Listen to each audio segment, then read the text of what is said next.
handicap moteur, et puis aussi en thérapie familiale, et puis aussi en libéral. Alors, nous avons vu... Oh là là, j'ai pas pleuré. Nous avons vu le côté médical, nous avons vu le côté rééducatif, en tout cas en orthophonie et en psychomotricité. Et puis nous avons vu une solution d'une école intéressante qui développe toutes les intelligences des enfants, qui prend en compte toute cette partie-là. Moi, je vais reprendre un petit peu avec vous les bases un petit peu du développement de l'enfant pour voir à quel moment ça peut coincer.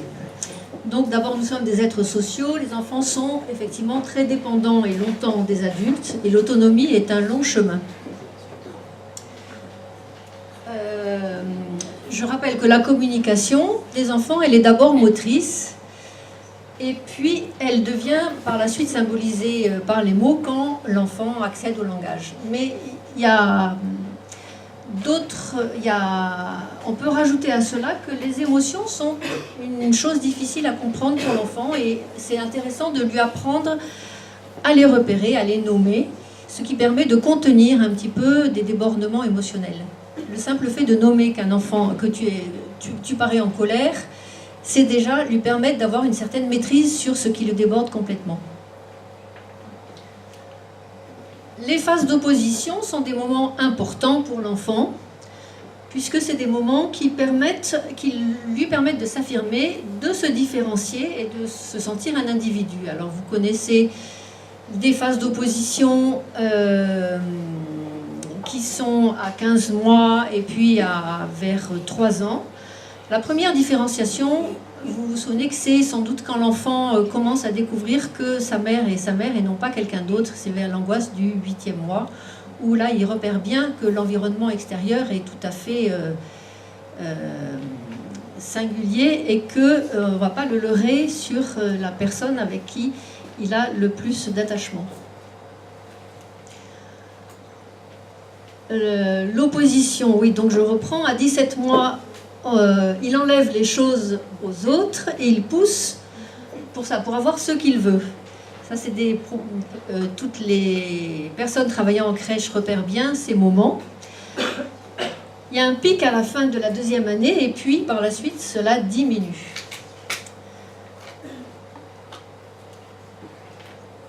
Le développement de l'autonomie s'appuie aussi sur l'attachement que l'enfant peut avoir avec ses parents. Alors une personne a fait un peu une expérience en mettant un enfant dans une pièce seule avec une personne qu'il ne connaissait pas, et on regarde comment l'enfant réagit. Et elle a repéré qu'il y avait trois types différents de réactions. La première réaction, c'était l'attachement sécure. C'est l'enfant voyait qu'il était seul avec une personne qu'il ne connaissait pas, il regardait et puis il pouvait continuer à jouer. Il n'était pas complètement déstabilisé par cette nouvelle figure. Le deuxième mode de réaction, c'est un enfant qui regarde cette personne et qui en est assez déstabilisé à tel point qu'il va commencer à pleurer ou il va chercher à sortir. L'attachement désorganisé reprend ça et est beaucoup plus instable encore. Autrement dit, plus l'enfant peut avoir dans sa tête une figure de ses parents bien rassurante, et plus il peut être tranquille pour aborder des situations nouvelles. Et réciproquement, moins l'enfant l'a, et plus il va être déstabilisé, insécurisé et s'agiter dans des situations qui sont un peu stressantes. Ceci concourt donc déjà et précocement à une estime de soi, quand on a un attachement et des bases sécurisantes. Et d'autre part, ce qui concourt aussi à l'estime de soi, c'est, quand on est jeune, c'est un peu le rôle dans la dynamique familiale. Comment on arrive à trouver, à se développer une autonomie, à se sentir capable, et non pas se sentir toujours le plus petit, le bébé de sa maman. On se rassure par toutes les compétences qu'on arrive à assumer. Donc nous avons un Max tout à fait insécurisé qui qui est rassuré par son chat. Alors j'ai entendu à la radio il n'y a pas très longtemps que depuis que les photos peuvent circuler sur Internet, il y avait un historien des photos racontait que les photos qui circulent le plus facilement sur Internet, c'est les photos de chats. Chacun montre son chat, donc c'est pour dire que c'est quand même un animal bien rassurant et bien important pour beaucoup d'entre nous. Alors les avatars de développement, on peut s'inquiéter quand il y a une persistance de l'opposition qui dure longtemps après les 36 mois, après les 3 ans de l'enfant. On peut s'inquiéter aussi quand le développement est difficile, le développement de l'autonomie est difficile. Et puis aussi quand la symbolisation, l'accès au langage, l'accès à reconnaître les émotions et à l'imaginaire aussi se mettent pas en place rapidement. Enfin, ce qu'il en est de la parentalité, parce que vous savez sans doute que être parent, c'est le métier le plus difficile au monde. Alors normalement, la parentalité, les parents accompagnent tranquillement la désillusion nécessaire de l'enfant, puisqu'ils voudraient tellement être tout-puissants, être vraiment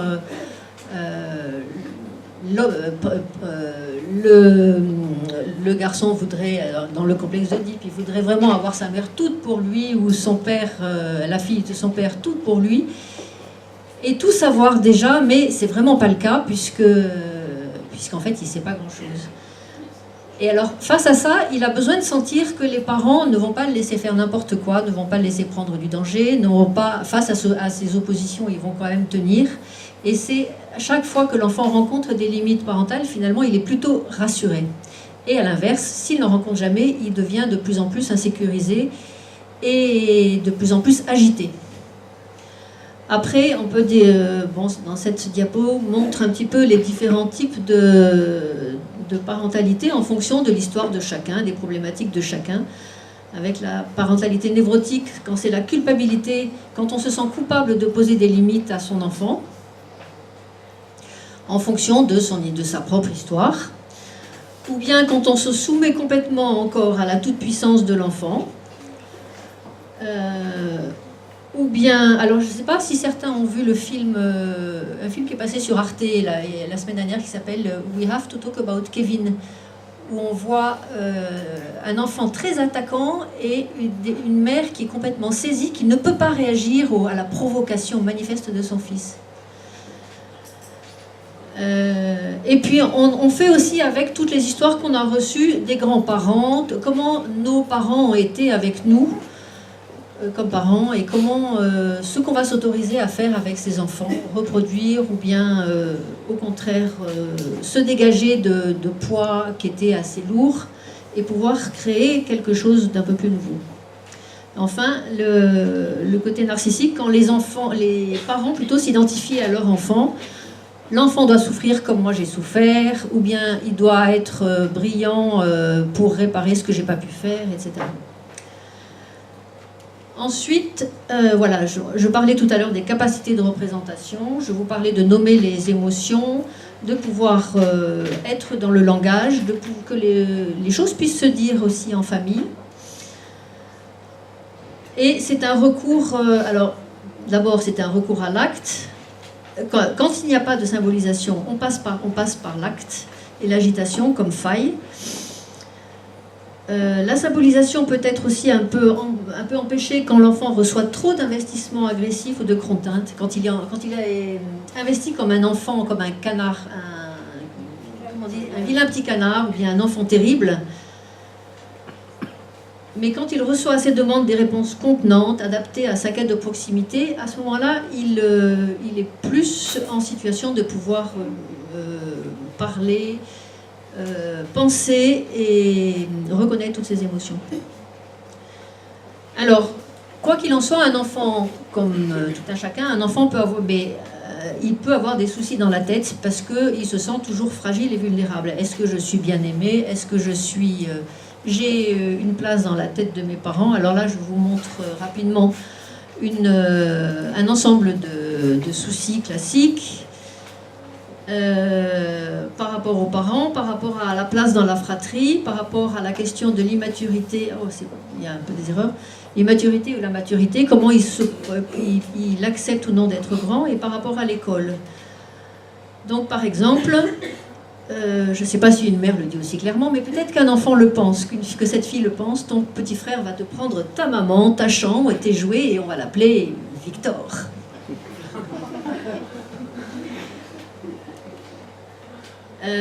Cette fille aussi, imaginant le divorce de ses parents, on peut imaginer un petit peu comment elle peut penser. Les cris et les tensions conjugales dont les enfants ne sont pas trop protégés peuvent leur prendre aussi la tête et provoquer des cauchemars. Mais il y a aussi d'autres sources de cauchemars. C'est à chaque affirmation de l'enfant, l'enfant a peur aussi d'être allé trop loin. Est-ce que ça ne va pas lui retomber dessus? Enfin bon. Et toutes ces sources de cauchemars sont importantes parce que c'est aussi des moments où l'enfant dort pas bien. Alors face à tout ça, en plus de ce qu'on a déjà vu, il peut être intéressant de proposer à l'enfant soit une psychothérapie individuelle, soit de proposer à la famille une thérapie familiale. Dans la thérapie individuelle, ce qui est important, c'est de percevoir et de faire entendre à l'enfant un petit peu reconnaître ses émotions, les nommer, les souffrances, pouvoir les contenir, les mettre en jeu, les mettre en dessin, les mettre en mots, les jouer avec les marionnettes, qu'il puisse en avoir une certaine maîtrise. Et puis accompagner l'enfant à subjectiver, à interpréter, donner du sens. Alors ceci peut se faire plus ou moins rapidement selon l'importance de la souffrance de l'enfant, de ses difficultés. Et sinon, en thérapie familiale, souvent un enfant instable peut amener la famille en thérapie. Souvent on considère la famille comme un système, et le système en général peut évoluer mais s'autorégule. Mais il y a des fois où quelque chose coince. Et alors, ça peut être un enfant qui va, par exemple, par son agitation, devenir le symptôme et faire que tout se coince dans la famille. L'intérêt de la thérapie familiale, où tout le monde participe avec deux thérapeutes, c'est que chacun exprime sa vérité devant les autres. On part du principe qu'il n'y a pas qu'une vérité, que chacun a sa vérité et que c'est très important de pouvoir la faire entendre aux autres. De même, c'est important d'entendre la vérité des autres. C'est important aussi de pouvoir comprendre un petit peu la famille avec son histoire. Et souvent, on va utiliser au bout d'un certain temps ce qu'on appelle un génogramme, c'est-à-dire qu'on demande au père et puis après à la mère de raconter, de dessiner aussi et raconter l'histoire de sa famille, qui était... que faisaient les parents, que faisaient les grands-parents, etc. Est-ce qu'il y avait des histoires particulières? Est-ce qu'il y avait d'autres personnes qui étaient hyperactives dans la famille? Enfin voilà. Ce qui permet à tout le monde d'avoir un peu plus une représentation commune de l'histoire familiale. Voilà. Eh bien, je vous remercie.